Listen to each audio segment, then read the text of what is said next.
Rabba Kaya, will you tell us where we are in the Rutland Jewish Center? So we are sitting right now in the sanctuary of the Rutland Jewish Center. It's a very unique space. It is. And it's a wonderful space. It's a room that has a cupola for a ceiling.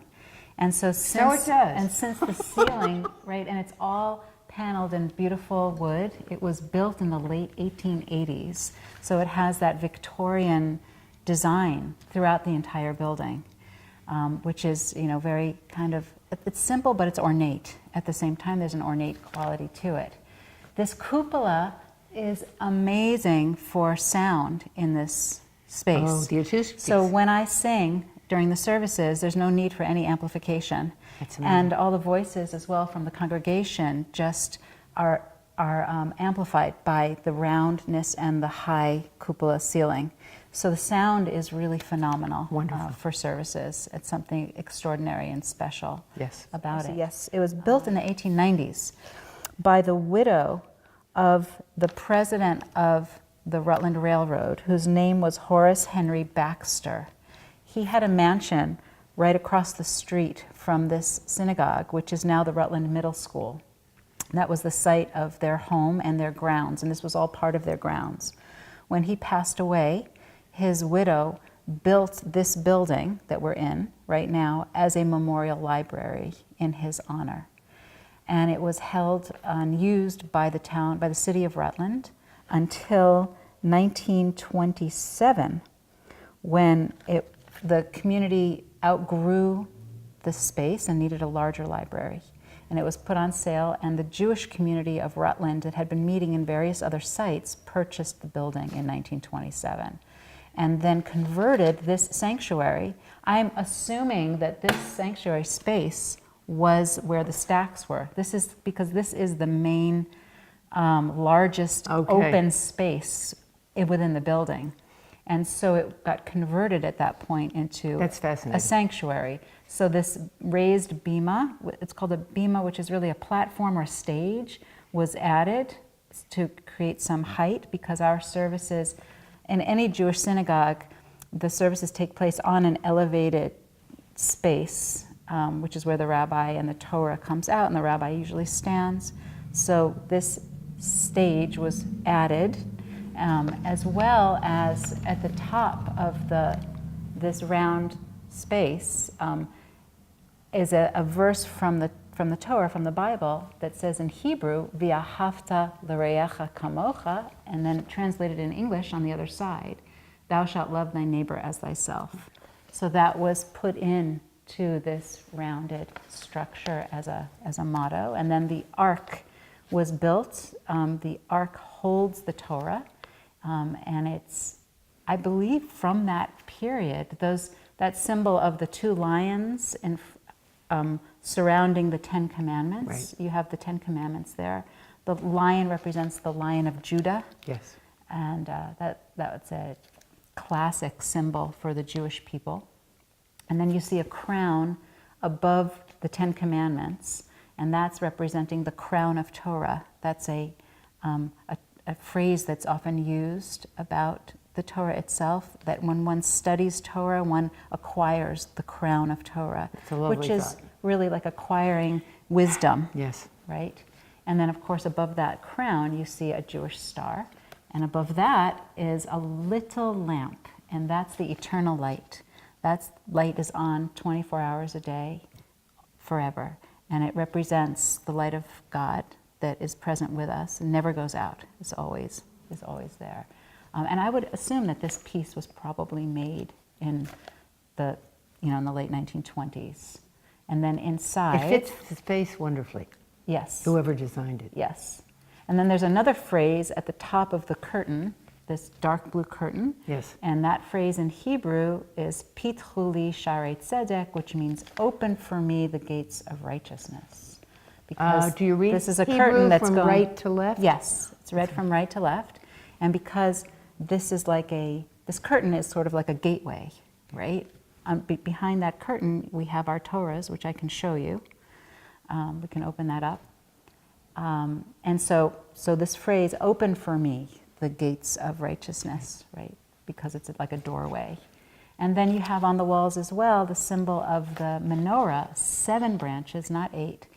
In the wilderness tabernacle and also in the temple in Jerusalem, there was a 7-branched menorah, candelabra, that was spoken about in the Torah, was built during the wilderness journeys of the Israelites, and it was made all of gold. It had 7 branches to represent the 7 days of the week leading to the Sabbath. And so very often in synagogues you will see a 7-branched menorah. In this case we have 2 of them, and they have lights that turn on, which I can show you later. They're usually on during our services. And it's an echo of the temple that once stood in Jerusalem, and an echo of the wilderness tabernacle that's up there. So the history of the menorah goes back all the way to Moses. The Hebrews being in the wilderness. Yes. I don't know why that surprises me, but it does. So in the second book of the Old Testament, it's called Exodus. Yes.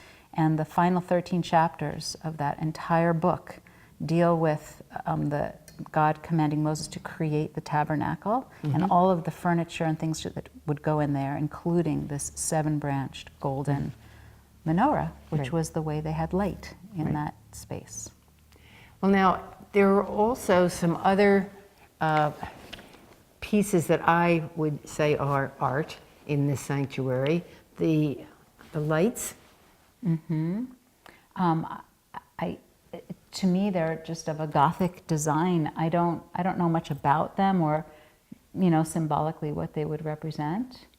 I mean, they do have 6 candles, right, which maybe is an echo of a 6-pointed star. I'm not 100% sure. To me, I think I bet these were the original lights that were part of the library. They could have been part of the library. That's what I think. Right. I don't think that these were put in as part of the synagogue, given their Gothic design. Right. Because this is not it's unusual for a synagogue to use Gothic design. It's usually for a church. Right. Yeah. The Christian church. Setting. Yeah, exactly. So you can, note all of the beautiful woodwork, and it carries through with these side rooms as well. Okay.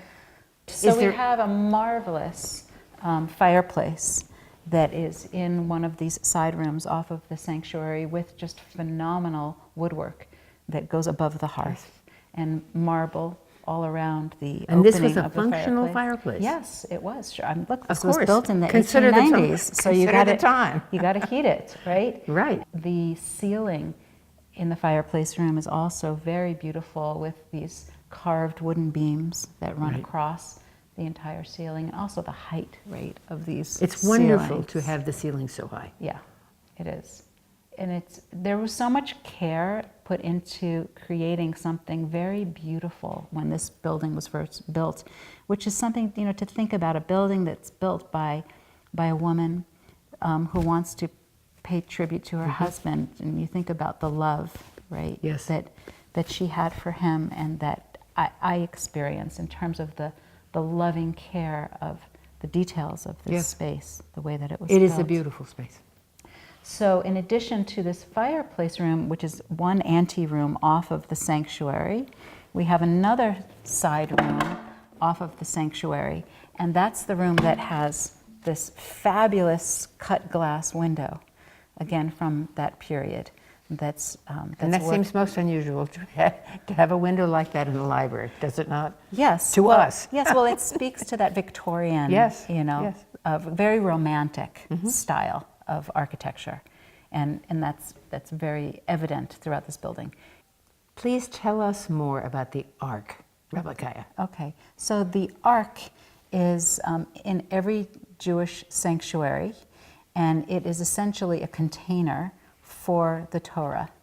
And our Torahs, as you can see, they're very beautifully decorated on the outside, really to express that sense that this is a sacred object. But on the inside, it's really quite simple. The Torah is a scroll.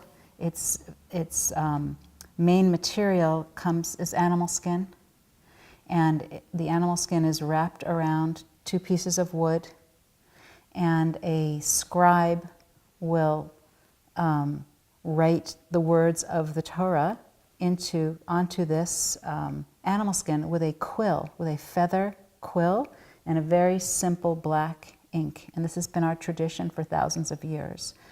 The text that's written here on this scroll are the 5 books of Moses: Genesis, Exodus, Leviticus, Numbers, Deuteronomy. That's our Torah, those 5 books. And it's read in the sanctuary on every Saturday morning, on the Sabbath morning. It's taken out of the ark, brought to the table that it's sitting on here, and it's read aloud with a special cantillation, a special musical way of singing these words. And then it's talked about, and every week we read another section of the Torah, and it takes 1 year for us to read through the entire cycle. And every year we go around again, and we read through the entire cycle, piece by piece, week by week. So, in addition to that, this building has many other treasures to it. So, if we were to go to the outside of the building, first thing you'll notice is that the whole building, the outside is made of marble. It's rough, unpolished marble stones make up this entire building. When the Jewish community acquired the building in 27, they added the inscription that you'll see on the outside wall. You'll see a Jewish star, and then you'll see the words engraved across the top of the building: Rutland Jewish Center, and then in Hebrew letters as well, the Rutland Jewish Center written in Hebrew letters. So that was added.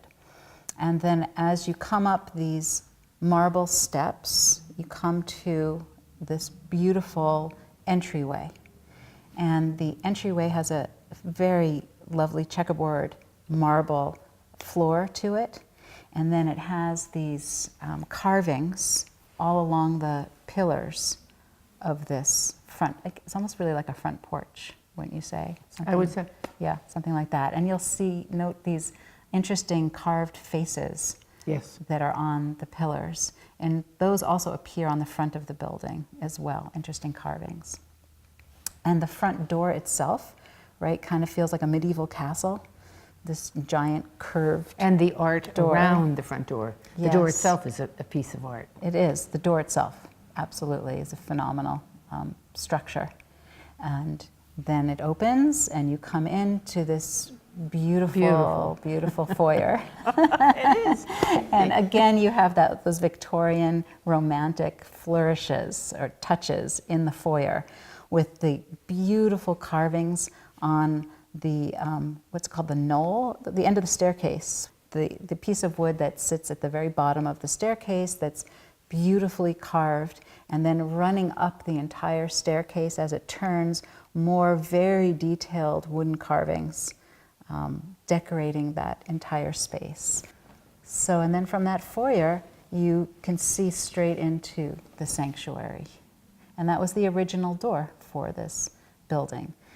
In later years, an addition was put on, and a new modern front door was put onto the side of the building. So it doesn't get used very often, but we like to, in the warm weather, have that door open to welcome people on a Saturday morning in the summer. Well, the Rutland Jewish Center is indeed a work of art, as are the individual rooms and carvings and so much that's inside. Yeah, thank you. Thank you. And I'll just point out one last thing, which is that when the building was renovated and added onto, when that new entrance was created, the community decided they wanted to feel a connection to the land of Israel. And so they imported all of this stone to create that opening entryway wall in the new entrance. That stone is also marble. They were trying to make a connection between the marble history here in Rutland and the stone from Israel, which is referred to often as Jerusalem stone. Most of the buildings in Jerusalem are made of a similar type of stone. So they imported all of this Jerusalem stone, which is also kind of marble, and put it here in the entryway with this beautiful golden Jewish star carved into the center. The wall, the star, they're works of art as well. Yeah. Thank you.